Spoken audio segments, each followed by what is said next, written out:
The goal of the third generation Venge was, of course, to make a bike that was faster than the previous, but as importantly, we wanted a bike that handled as well as a race bike should handle through rider-first engineering, as well as a bike that was more usable across more courses through the calendar, and that entailed reducing the weight significantly from the previous generation. Of course, some of the most important people for us to get input from were our fastest Pro Tour racers. And so when we asked racers like Peter Sagan and Fernando Gaviria what they wanted in the next generation Venge, they told us, hey, the current Venge that we have is super fast, so yeah, we want it faster, but more importantly, we want to be able to use this bike in more races. I think a lot of times when we hear aero is everything, we mistake that for aero at all costs. Part of the development of the third generation Venge involves our knowledge of where does aerodynamics matter the most, and conversely, where does stiffness and weight matter the most.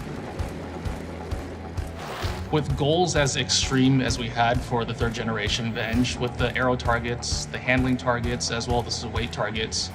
we truly believe that we're beyond the point where any human engineer can realistically create a bike that meets all those goals. And so knowing that, we turned to building an all-new tool called free shape optimization that allowed us to put in all those different targets and organically run through thousands and thousands of iterations where the shape organically morphs until we find a collection of shapes that meet all the different targets that we assign. So using this knowledge, we assembled different aspect ratios from the free-foil shape library into locations like the fork, head tube, C-tube, and C-post, where aerodynamics we know is very, very critical.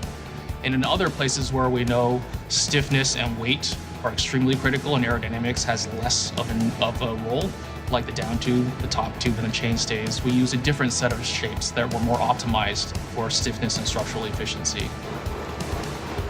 As a project, the cockpit on the third generation Venge was kind of a mini story of the entire Venge as a whole, which is to say that, yes, we wanted to make it faster than the previous cockpit, but also significantly lighter and easier to work on. And so to do that, we re-optimized the handlebar shape using, again, a free-foil shape library section,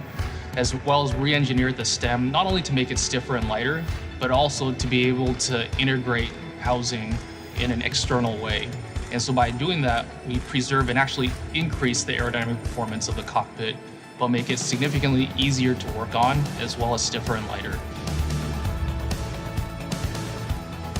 No matter how many tools we have, simulation or otherwise, Specialized would not be where we are today in aerodynamics or really racing or any of the products that we do without the wind tunnel. It's truly a lab that we use almost 24/7 in everything that we do, whether it's thermal research, acoustics, or aerodynamic performance.